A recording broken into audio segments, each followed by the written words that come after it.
we always experience right here in the city of Lagos on Monday. Abimbola happened to find herself in one this morning, but fortunately, she's right here with us in the studio. Abimbola, how is Monday treating you? How was your weekend? Lagos. Good morning, Nigeria. My weekend was beautiful. I didn't step out of my house, but Monday morning just spoiled everything. I don't know. From where to where? From Sulere to Ojota? It was out shortly after Maryland up until right at our gate here. You know, the second phase of the Ogudo-Jota construction repair work has started. So I think it actually cost a lot of people vehicle to be on this other side of the road. And for this morning, I didn't envisage this at all. Perhaps if I had this morning, I didn't even think it was. I would have gone through Maryland and, but then I was just there. But here I am. It's not in my character to be late. Of but course. Lagos traffic dealt with me this morning, so. Echo for sure. And on Monday, Lagos doesn't take nonsense. And I think some private schools resumed today. Oh. So I think that caused also a lot of traffic. But I know that next week, Monday, will be our turn. Maybe that Monday, I'll leave home at 6 a.m. to be able to get here. All right, let's go to the conversation for today, which is continuous voter registration exercise. I did say earlier that it began on the 18th of August, 2025, online. And as we speak, people are registering, of course, applying their information physically at all the 774 local government areas in the country. But then, how vital is this continuous voter registration exercise to the sustenance of our democracy? We have with us in the studio Dr. Olariwaju Akinola, political marketing scholar and senior lecturer on Olabisi Onabanjo University. It's our pleasure to have you. Nice. It's nice to be here again. Thank you. To sandwich at least to be here physically. Sandwich between the two of you. Lagos, good morning. Thank Nigeria, you. good morning. All right, so give us your take on this continuous voter registration exercise, which began online on the 18th of August 2025. What's the connection, rather, between this exercise being conducted by INEC and the sustenance of our democracy? Is it very, very important, like we have been told? Well, it's called CVR, Continuous Voter Registration. And we need to understand the reason why this has to be. I noted 3. Number 1, as at the last registration and the last election, some people were not eligible to vote by age. That means they have not attained the age of 18. Stipulated age of 18. Between that time and now, some people have crossed that ladder to that. So they are now eligible to vote. And so those people must be given opportunity to register to vote. One reason why you have to do the continuous registration. The second also is that along the line, people are very fluid. People have changed location. Right. Some people have moved from rented apartment to their own personal. Some people have changed work. They have changed states. They have changed local government. And with the way our election is structured, it is where you are registered that you. And so some people may also have to change the location to make it easy for them to vote in the next election. Let me break it down. If you were in, let's say, Yaba in 2019, and for one reason or the other, you now find yourself living in Lekki, on the day of the election, movement will be restricted.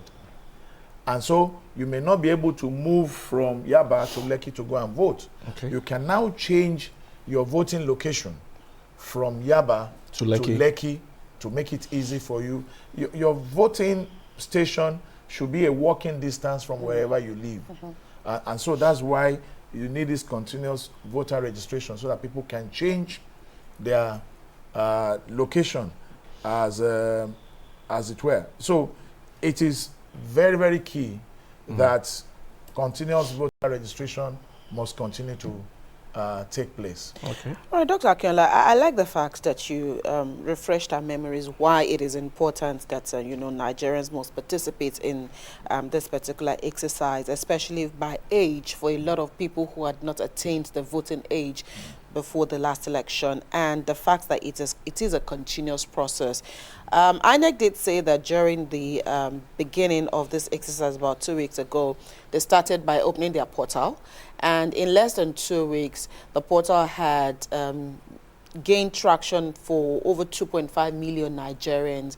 What does that? What did that tell you as to the number of Nigerians that were eager to, you know, be captured as voters in Nigeria? And if we had that number in 2 weeks, register online, are you positive or are you optimistic that more Nigerians will take advantage of the INEC registration and participate in the election itself? Because we have a penchant here in Nigeria where a lot of people will register, and then when it is time to collect their cards, it will become another kettle of fish entirely. We remember how many number of cards that INEC did say that a lot of people didn't pick up during the last exercise. So if you put the number of people who've registered or who registered online, 2.5 million, as to the enthusiastic nature of more people to register, what do you see here?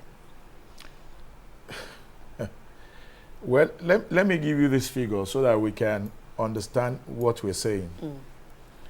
As of 2023, INEC reported that we have 93.45 million registered voters. Registered voters, and they gave the breakdown per states, local government, and the stuff. As our 2023 election, of that 93.45 million registered voters, only 24.0 voted. Participated. The big question we should ask ourselves, what happened to the 69, 70 million registered voters? And so, if within the short time that INEC has opened its portal, 2.5 million people have started the process, good. But from past experience, does it make me become enthusiastic? About the election Yeah, itself? maybe yes, maybe no. As a scholar, as a researcher, I'm still trying to understand what is the disincentive or what are the things stopping people from voting. Okay. As part of the study I've conducted, I have an idea of demographically the people who have apathy for election most. Unfortunately, these are people like you and I. The elites. The elites. People who have the information, people who should know, people who should encourage others. Those are the people who, evidence show, have this nonchalant attitude towards the election. Right. Now, why that is, we are still working on assumptions because we're still looking for funds to go to the field, collect raw data right. and then analyze it very objectively. Okay. Now, if we have almost 70 million registered voters who did not vote in 2023, now all these new registrants will be added to Right, The 70 that million. number. the 70, I mean, will be added to the 90-something million. Right. Right? And then at the end of the day, we may have about 100 million registered voters. And then after the election, Then we have... do we now still have a low voter turnout? Right. So these are issues that we must start to look at and start to address. Now, this is the way it works. If the 2.5 million new registration that is going on now happen to be those who are just attaining the age of election, Right. beautiful. Right. But would they push it to the end by turning out on the election day to cast their vote for or against? And I use the that candidates word, of their choice. for or against. It's possible that you don't really have any candidate that you like among them. but there may be one of them that you just don't want to get there. So you probably vote for or against. Right. Now, what I want to see is the change in the voter turnout. That is when we can start talking about, oh yeah, the continuous voter registration, it's beautiful, it's good, this is the result of it. Right. As for now, I still keep my fingers crossed. Okay. So if indeed we are desirous of change, I think we also need to find out what is creating this disconnect between the voter and the electoral and the politicians, because why would I register and of course get my PVC and decide not to vote on election day, and after years or 2 years or a year of particular administration, then I'll start complaining that, okay, I'm not getting the dividends of democracy. What have you found out to be the major problem that is creating this disconnect? People are not showing interest in elections. You realize that the last local government election, we were here Right. talking about the same thing. And from the turnout of that election, you also see that even the election that is closest To the people. to the people still do not turn out the way we expect them to turn out. And I tell you, if you have low voters turnout in local government election, that's a strong indication. Because this is the way I look at it. Your local government election, let's assume, is, let's say, 10 kilometers radius, right? Is a space you can cover, right? In, let's say, 2 days. Or let's say, in one whole month, you can do intensive campaign. Unlike when you're talking about states Or national. or national election. And so if the politicians at the grassroots cannot mobilize large turnouts in their local government area, in their constituency, what are we talking at the national? And that's why I feel that the politicians are still not getting it. When you want to start your campaign, you must start from the grassroots. This is where you put in your volunteers. This is where you put in your campaign managers in every constituency, in every local government. Build the numbers from there. What you do at the national is just too hard. And so there are lots of challenges. Probably the stakeholders are not doing what they're supposed to do. Now let me come to why the apathy. We did some preliminary survey. What we see is that there's trust deficit. People just don't trust the system. Right. People just don't trust the politician. Now, what is responsible for this trust deficit? That's another issue. Right. Right. And so many things are responsible for it. The campaign narratives, the preconceived and not totally correct mindset of people. Recently, some people posted somebody did a post. He was coming back to Nigeria. He saw what was happening at the airport. I also passed through it. I was elated, very, very elated. You don't have to wait and somebody is doing the manual. What you just do is you just take the data page of your passport, scan, and that thing opens, and then you go. And nobody is talking about it. Yet, some people will sit down and say, this government has not done anything. Right. Unfortunately, the media will also help them to vent it. The people who you go around Lagos, for crying out loud. I saw another one also where there was a video of the blue line, right? And then the extension that they are doing now, with all sense of modesty, I saw what happened in other places, right? And people are still saying that this government in Lagos is doing nothing. I mean, how can you say it's doing nothing? Right. And that's the kind of narrative these young people who are naive, who don't feed themselves with quality information, right? That's the mindset they bring on their head. And you see people arguing blindly. It's unfortunate. And all this contributes to the apathy, contributes to the trust deficit that we have. So we need to start looking at the positives that we have. Push out the positive narratives. Yes, and not, I mean, ignoring the negative areas. Right. Dr. Akinla, let's quickly go back to the issue of the CVR and then look at how INEC is going about it. Because again, sometimes when a situation seems cumbersome, it may also deter people from wanting to participate. INEC says there's an online portal that you have to start your registration from, but you still need to visit a registration center to get your biometrics done.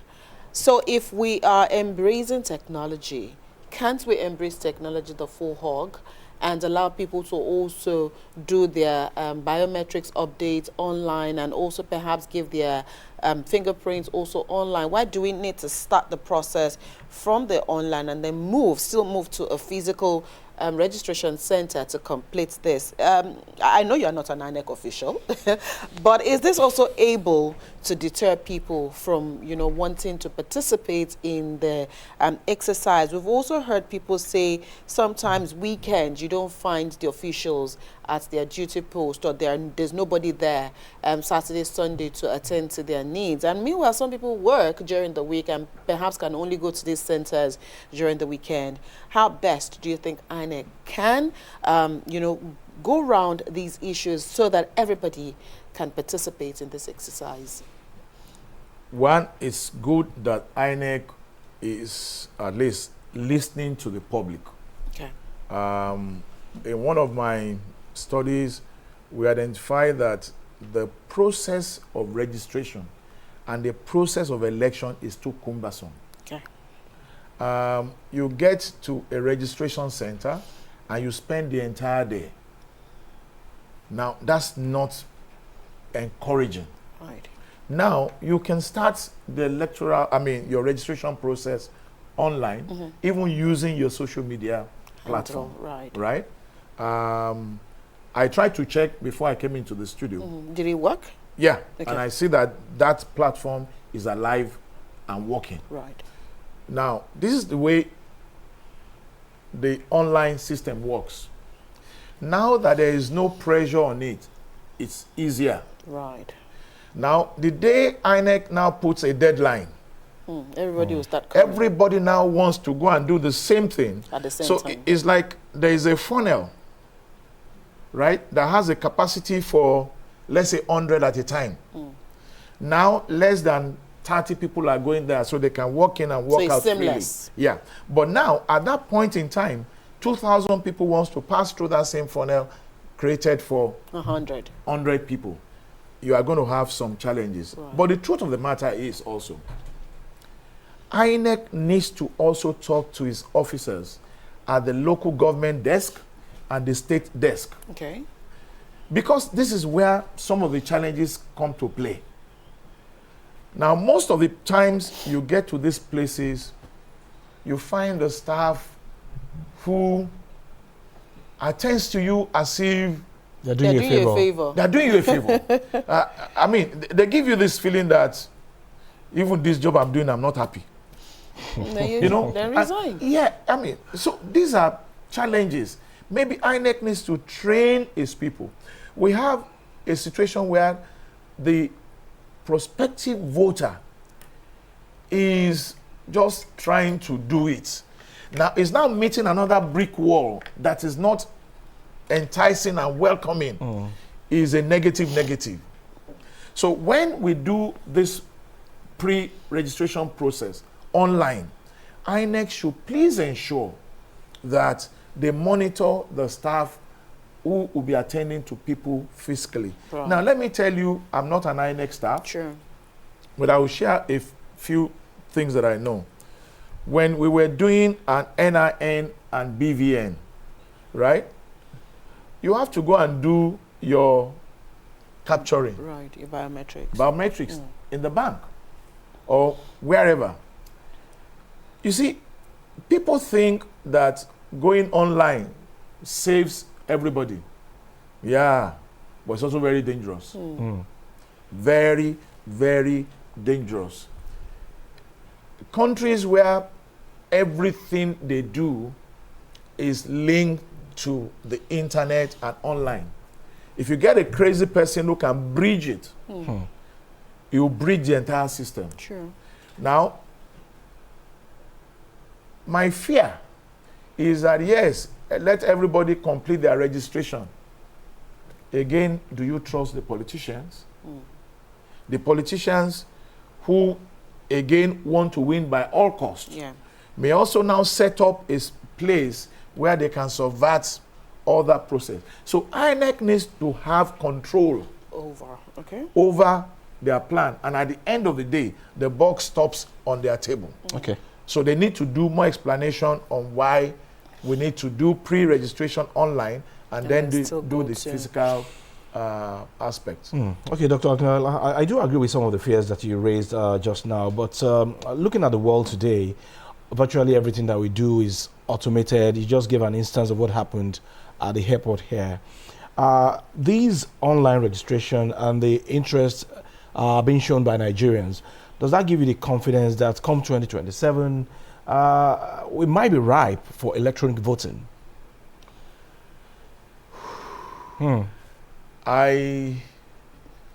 When people talk about electronic voting,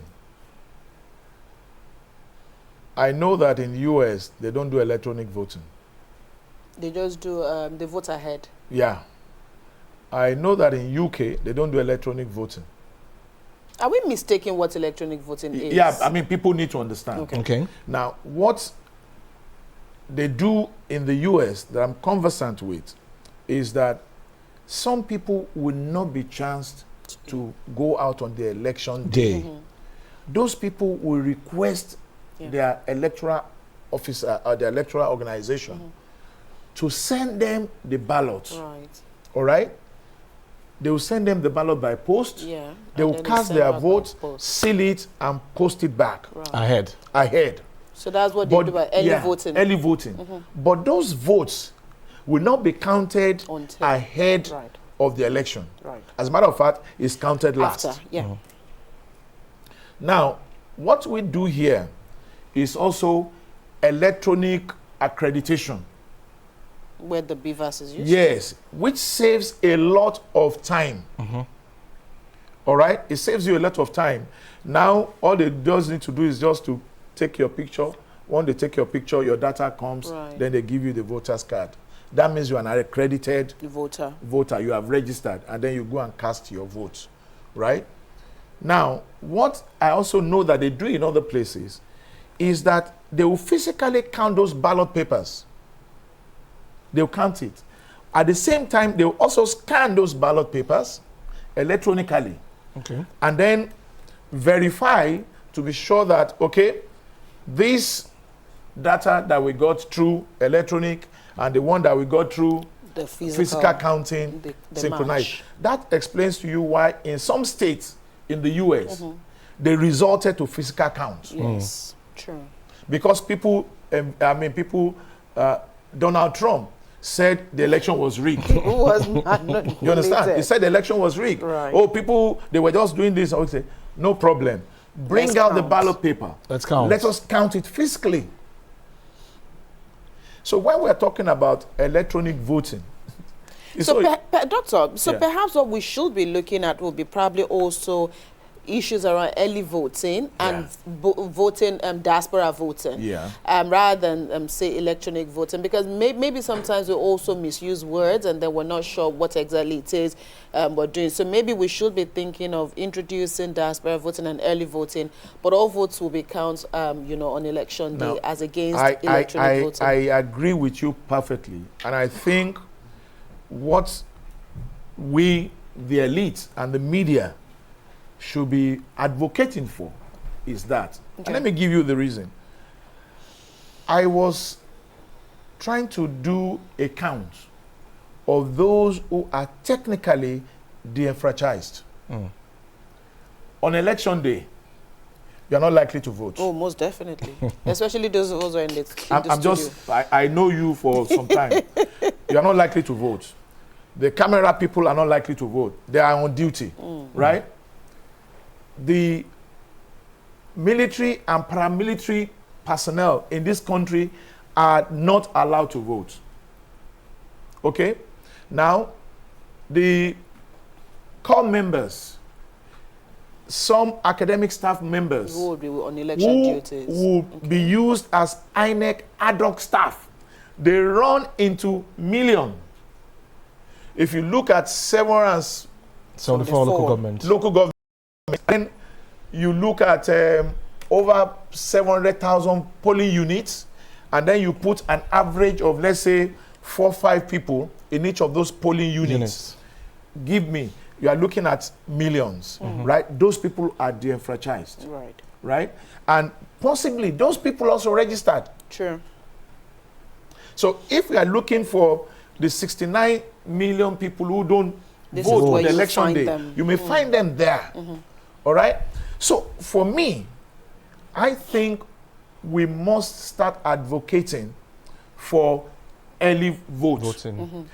All the INEC people who are going to officiate on the election day must not be disenfranchised. They have their own interest. They have candidates they want to vote for. Right. They should have a say in who leads them. So they must be given opportunity to vote. Yeah. And so if we subscribe to this early voting, right, for me, it's a good thing. Okay. The police, the military officer, the LASMA, whatever, are Nigerians. True. They are also interested in who becomes the president. The journalists who are on duty that day are also interested in who becomes their governor, who becomes their representative. Right. So they must be given opportunity to vote. So participate. personally, I advocate for early voting. The same thing. I don't know whether we have figures of Nigeria in diaspora, but I can tell you the number is very large. Right. Very, very large, particularly the young people, right? And the good thing about them is that they are Nigerians. I saw Nigerianness in them. Yeah. They are always interested in what is happening in Nigeria. They also want to participate in the development of Nigeria. After all, we talk about diaspora remittances. True. They bring in money into the country. So we should create an avenue for them also to vote. I know that politicians have their fears, but we will get to a point where we will have leaders who will put personal advantage or disadvantage at the back and then allow the right thing to be done. All right. So that's what I look forward to. Doctor, I don't know if peradventure in any of your researches concerning election matters, especially with registration, you've had to also put people living with disability into plans. A lot of times they complain about also not being properly captured or also not given the fair opportunity to also partake in election processes, even now with the CVR. Have you found anything, you know, in tandem with, you know, their own peculiarity, or what would you advise INEC to do to ensure that they are also part of the process?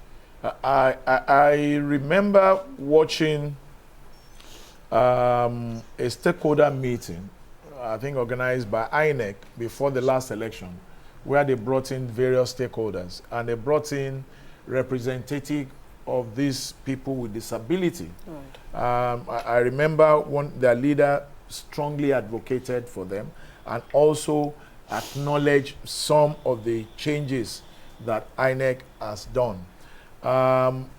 What I can say is that in polling units where I have voted, right, we advocate that elderly people should be given priority, right?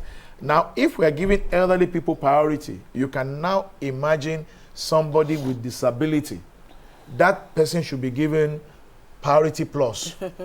Okay? Yeah. And so these are things that we can do at our own individual levels. Okay? INEC must continue to do voter education. The media must continue to do voter education. The people ourselves, and I put this on the doorstep of those of us who are enlightened. When we get to the polling units, there are rules. Right. What we need to do is to allow the people who are so empowered by law, the INEC officers and then the security to do their work. Our job as elites is to let the people know that what they are doing is correct. Let them do their work. Right. We must speak out to also, continue to build this system. But if there are other areas that people with disability feels INEC need to look at, let them talk about it. One thing I want to talk about, really, is the location, the polling locations. We have so many primary schools. We have so many public schools. We have so many public spaces. But you find out some polling units are under the tree in one corner and there's no sitting arrangement. And people will come there and then line up and stand. That we must improve upon. Okay. The polling units must be comfortable. I tell people where I say it should be a carnival. Whereas when you get there, you take your turn. You go and sit down. When it's your turn, you go and vote. After you have voted, you sit down somewhere, buy drinks for yourself, buy biscuits, sit down. When they count the vote, whatever, do banters, move on. After all, me and him, we can go and watch a football match. I hope he's not an Arsenal fan. I'm a Chelsea fan. He's a Chelsea fan. Yeah. Okay, me, I'm an Olote. You understand? So I go there. I want his team to be defeated. Yeah. And after this, and then everybody's happy. Right. And then we go. That is the way election should be. Right. It's not. It shouldn't be a do or die affair. Okay. I love the fact that you mentioned improvement. What are those errors that INEC committed in 2023 that you want them to work upon in 2027? That's one. Then on the second hand, the voter education that you mentioned, most Nigerians, or some Nigerians now, they have this habit of trading their PVC or their votes for money, for stomach infrastructure. How much of voter education should INEC do in this direction as well as NOA? That's the second question.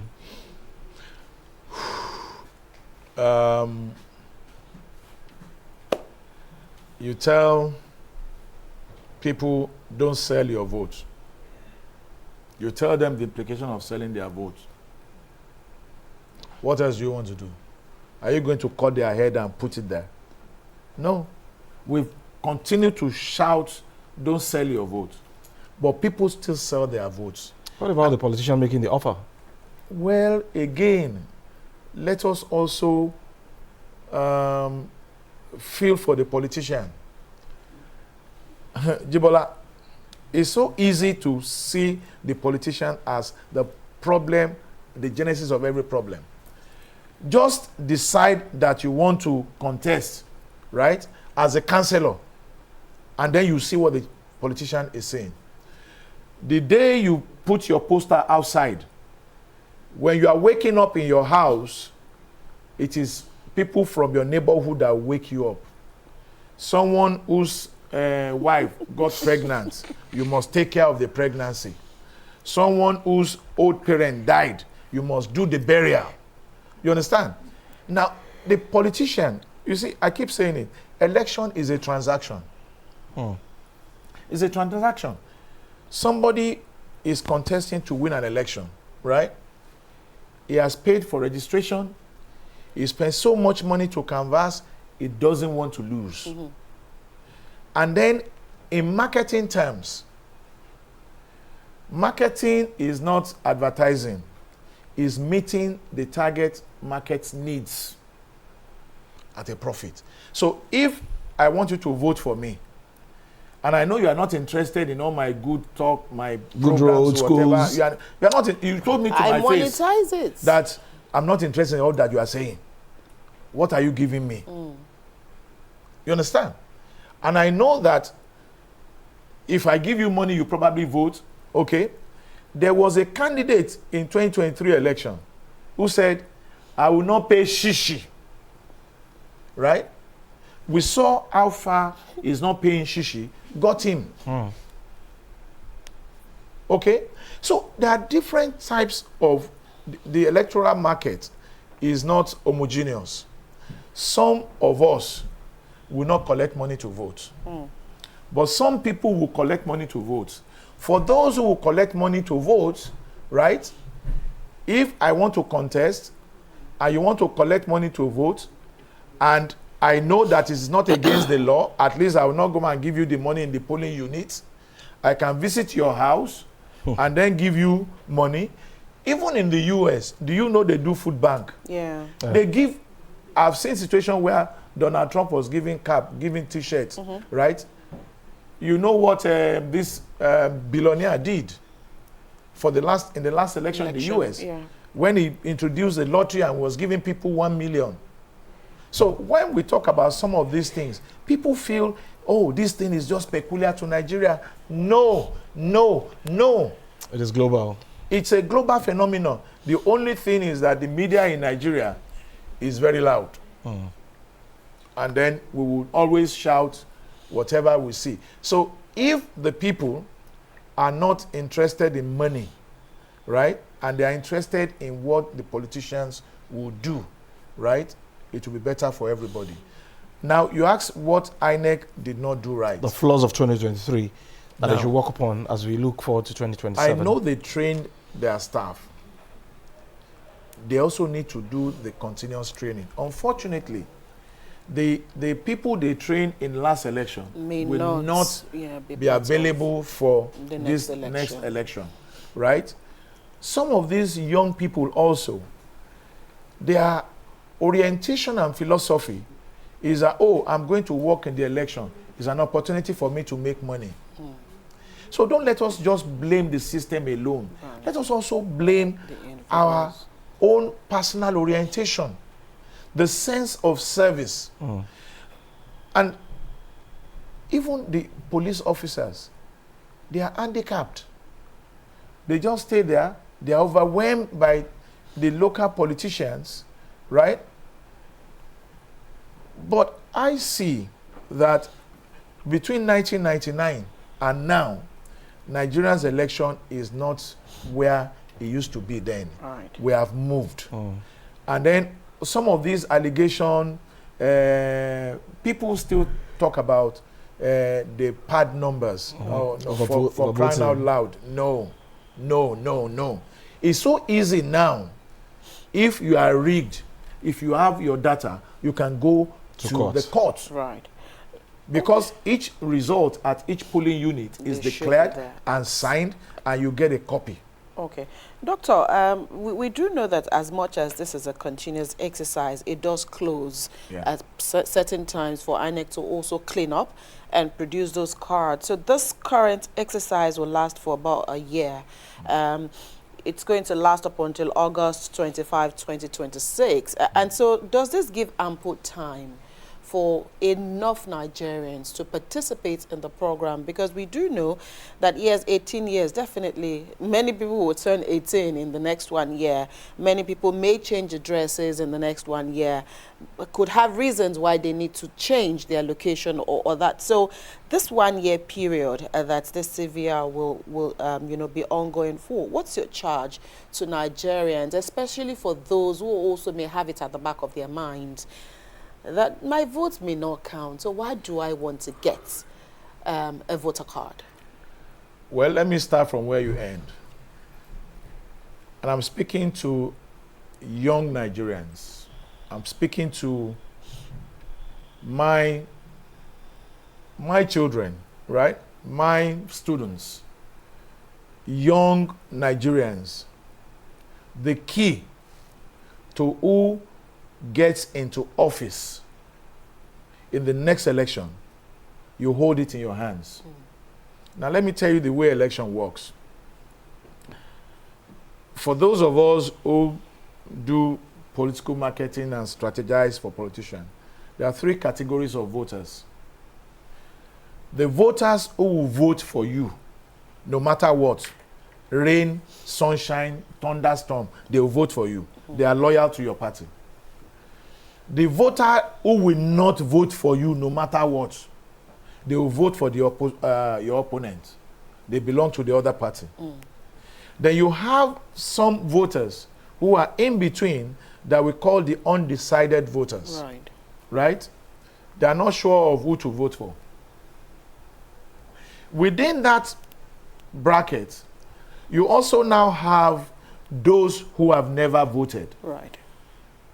And so if I am going to advise any politician, I will advise you spend time with those who are loyal to you. Make sure you sustain them. Right. Right? Don't waste your time on the with opposition. your opposition. They will never come Let to them your continue side. to do what they are going to do. Okay. Now go after those Undecided. people Undecided. who are undecided Or have never and voted those before. people who have never voted. Okay. Right? Those are the people who you should pay attention to. Right. Unfortunately, that has not been the thing. What the politicians will just do is just concentrate on their the loyal Akomoron, voters. The Marua riders, the Okada riders. Okada riders, the market men and women. Yeah. And then you leave these wonderful young people who can better understand your language if you understand their language. Right. It's about communication and it's Okay. about marketing. But we saw their impact, so to say, on the social media in 2023, but it was just an audio vote. It didn't materialize when it comes to proper voting. I told people then in 2023, you know, I like to have debates with my students in class. I mean, yeah. And I said, right, that as at 2023, there's no election on social media. True. And that INEC was never going to count results on social media. And that I was asking all of them who were rooting for certain, and I said, did you register? Many of them did not register. Imagine. Unfortunately also, many of them registered in school. And they were home. And now they have to go home because the schools will shut down for the election. Right. Now this is an opportunity for them also to go and change the location Okay. so that they can have opportunity to vote. Yeah. But the young people spend their lifetime on social media. socials. I mean, following the likes Celebrities of OAP like you. and TikToking. Yeah, and then Doctor, so I mean, the what you just raised now, take me back to the question I asked you earlier, the 1 year period where a lot of people will also look at, I'd like for you to also speak on that before we go. So for a lot of people registering, they're not sure where they will be in the next 1 year. Yeah. Because again, some may be in school, some may have graduated, but what's the safest place that you can just put your polling unit to, so that come rain, come shine, there's every possibility that you'll be there when the time comes to vote? let me shock you. When you talk to some of these young people, they don't even know their local government. So how do you want to You want to understand? They register? don't, even when they go online now, and then they ask them Local Local local government, yeah. governments, they don't know the local government. Some don't even know that there's a difference between local government and LCDA, right? Some don't even know their constituency. Right.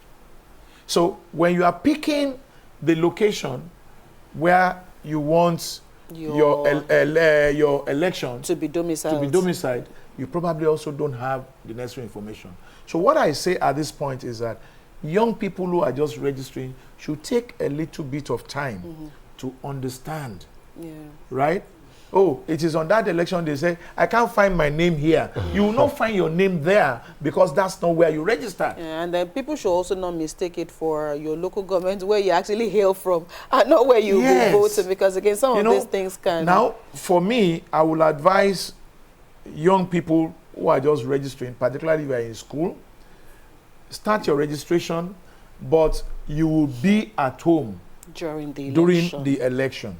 Particularly if you are determined to be a good Nigerian who will be proud to face the politician and said, yes, I voted, and so you are accountable to me. I'm not sure how many Nigerians can tell a politician you are accountable to them. If you did not vote, it's not accountable to you. But if you voted, you can face them and tell them, I voted, and so you are accountable to me. Now, what they need to do is to get right, because there are polling units. And at the point when you are doing your final, you have to pick the polling unit. So you also go to the area where you are going to stay and go and find out the name of the polling unit. Every polling unit has a name and has a number. True. All right, that's where we'll probably have to... Ajibola, are you fine? All right, this is where we'll have to leave this conversation this morning. Thank you so much, Dr. Olarinwaju Akinola, political marketing scholar and senior lecturer, OU Agoiwe. Thank you for being part of us this morning. Thank you. Always my pleasure. Of course, the final words from Dr. Akinola this morning is very key. It's important you know where you'll be casting your vote so you do not make mistakes when you're registering. It's very, very important, because if you stay in Magbado and you register in Okeodo, it's going to be pretty difficult for you to vote on election day. So do the needful by asking the relevant questions before you register to vote. We'll take a quick break. When the conversation returns, Adibimpe and Joy will be here with the Lagos Conversation.